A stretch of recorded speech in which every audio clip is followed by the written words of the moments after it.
Unless you were a kid in the early 1980s, it's probably hard to understand the impatience and disappointment that was felt when we all found out that Return of the Jedi was the last Star Wars film for the foreseeable future. In fact, today, with all of the reboots and relaunches, brand saturation is the norm. If you were a kid in the 1990s and you loved Batman, there's been a Batman show and toy line in one form or another since 1989. You've never been without something Batman. But in the 1980s, once something was over, it was pretty much as dead as a doornail. There was no such thing back then as a reboot. Sequels? Yes. Maybe. Possibly. If it was a movie. If it was a television show, you had one shot. With Star Wars being one of the biggest phenomenons of the time, the kids who'd collected the Kenner toys literally for years found themselves in 1985 with nothing to look forward to. But then they announced a Star Wars cartoon. We gotta get back to the past, to the 20th century. Digging through the bubble wrap into your memories. Back was the collector, he's protecting what we find. Relentless heavy rhythms keep us safe through time. This is not a toy. Just the corners of your mind. RetroBlasting. The stuff you love since you were 9. We're blasting into the past to see what thrills still last. RetroBlasting.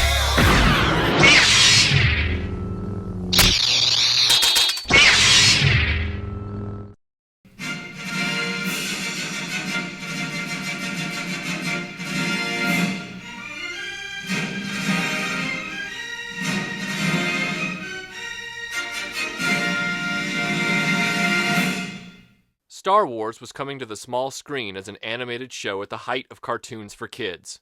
Droids. With the voice of Anthony Daniels as C-3PO, the show promised further amazing adventures from our favorite galaxy far, far away. I was there on Saturday morning. I was sitting there with my cereal to watch the first episode of Star Wars Droids. I was really excited. The show followed the adventures of C-3PO and R2-D2, allegedly before they were employed by Princess Leia to carry a message to Obi-Wan Kenobi. The series chronicles the droids' experiences with 3 different owners: Thal Jobin, Jan Tosh, and Mungo Baobab. Keep in mind, you're already going into this show with a little bit of disappointment because you know that Luke Skywalker and Han Solo won't be making appearances. But it's Star Wars, so you're going to settle in and give it a shot. C-3PO and R2-D2 sound correct, so you think, maybe this won't be so bad. But I'll never forget the first time I saw Thal Jobin and his friends Jord Dasat and Kia Mal. I was only 7 years old, so you'd think I'd be a bit more forgiving. But truthfully, I barely got through the episode. All 3 of these yokels look like London street punks with mohawks and ponytails in bright colors or crazy split skunk mullets. They don't look like they belong in Star Wars at all. The show is never successful in capturing the feel of Star Wars. It's almost as if they considered the task impossible, so they didn't try. They didn't even use the music from the films to set a mood.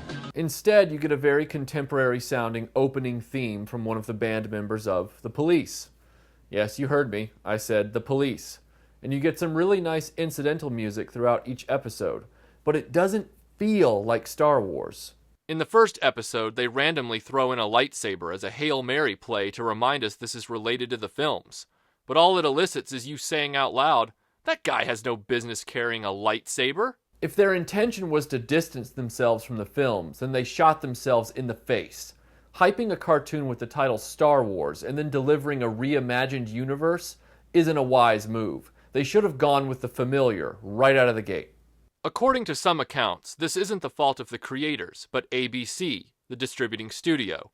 Apparently, the studio suits didn't like the initial concepts from the writers and called them, quote, too Star Wars-y. You want to make an animated show about Star Wars because the movies were mega hits. But you don't want the cartoon to feel at all like Star Wars?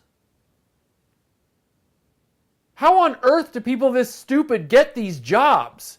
And why aren't they instantly fired when they say these Darwin Award-winning things out loud? despite every kid in the Western world going in droves to see Star Wars movies with blasters and lightsabers, the mandate from ABC at the time was none of the weapons could look like weapons.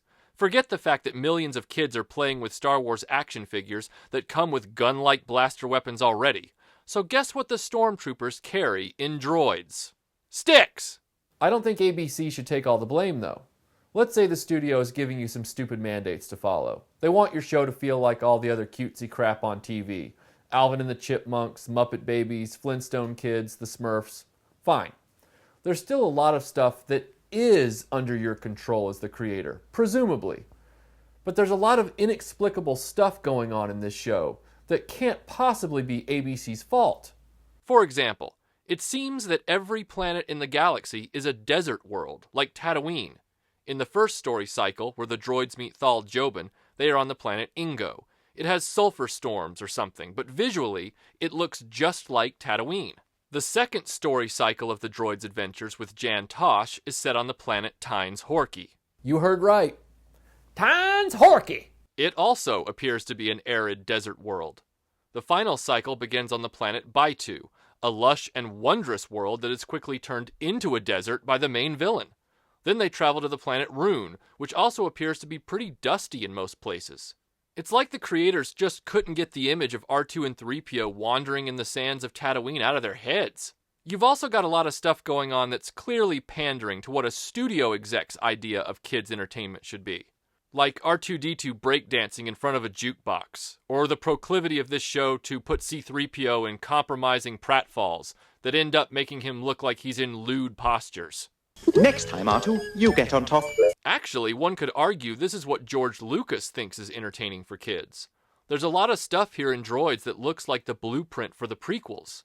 You've got a big speeder race in the desert, wacky diner scenes, R2-D2 and a little boy trying to fly a spaceship, a big sequence with R2-D2 and 3PO caught in a massive factory, a vehicle that's just a giant wheel. The overall stories are pretty straightforward, with only a little bridging in between. The first deals with the destruction of a weapon called the Trigon 1 that has fallen into the hands of an evil gang. The second story follows the droids as they try to help a dethroned alien prince reclaim his birthright. The third story kicks off with a mini-movie called The Great Heap, and then follows the droids and their new master Mungo Baobab as they search for the legendary runestones. The episodes also feature a number of familiar cameos by other Star Wars vehicles and characters. Boba Fett appears in one episode, which only makes sense because the animation studio Nelvana was also behind the now famous animated scene in the Star Wars Holiday Special that introduced Boba Fett to the world. One episode has IG-88 as the villain. The occasional Stormtrooper and R5 unit also make appearances. All of the episodes feature nice animation for the time, and you can tell the artists were trying pretty hard.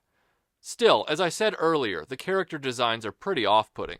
Plus, if you ever decide to watch the series, count the fingers on everyone. Seriously, it could be a drinking game.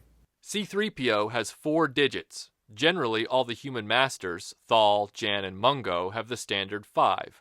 But that's not something to take for granted. Some of the human-looking villains have 4, some have 5. It's wildly inconsistent. If there's a high point to this series, it would have to be The Great Heap.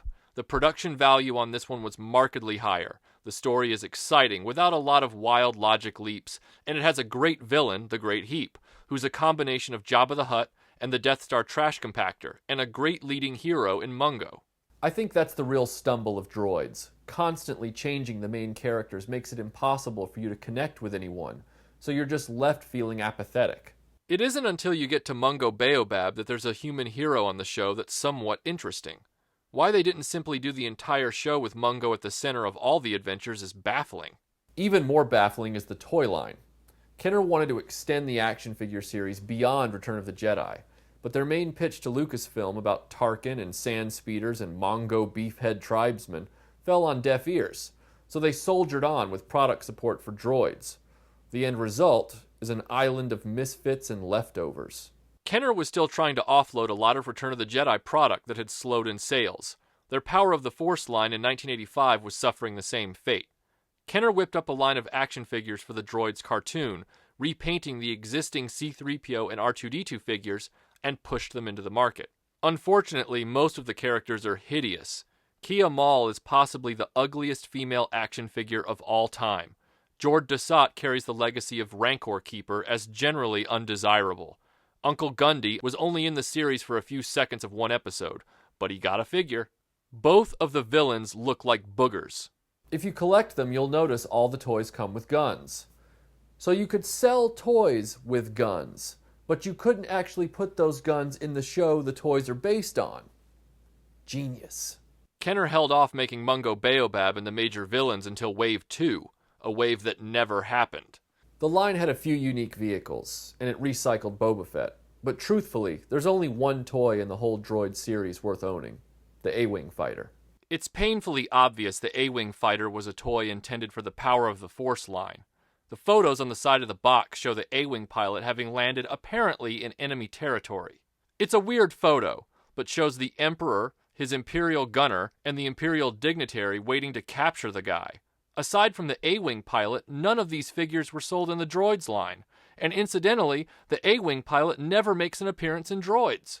The A-Wing was the last Rebel fighter from the movies to get a release, and I'm betting Kenner decided at the last minute to put it in the Droids line to try and give the line's sales a shot of adrenaline. The series itself seemed to be a last-chance clearinghouse for scores of other Kenner products that were languishing on toy aisles side by side. In one episode, the Tatooine skiff plays a prominent role, and that was being sold in the Power of the Force line at the time. You also had the Desert Skiff and Imperial Sniper mini-rigs making appearances, both languishing on the toy aisles. A-Wings were constantly popping up as well as the occasional B-Wing fighter. The skiff looked fragile and small on the box. I wasn't interested. The A-Wing was tempting. It made laser sounds.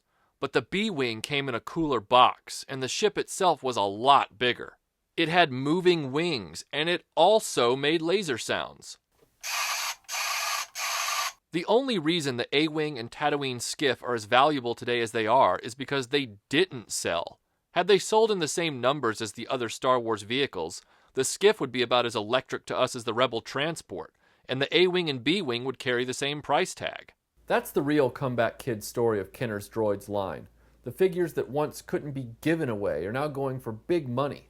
I remember in the 1990s, collectors didn't care anything about droids, aside from the A-Wing fighter, and now they're paying high dollars for them. But I don't think it has anything to do with inherent desirability. I think it has more to do with rarity and bragging rights. That is, if you think Uncle Gundy is worth bragging about.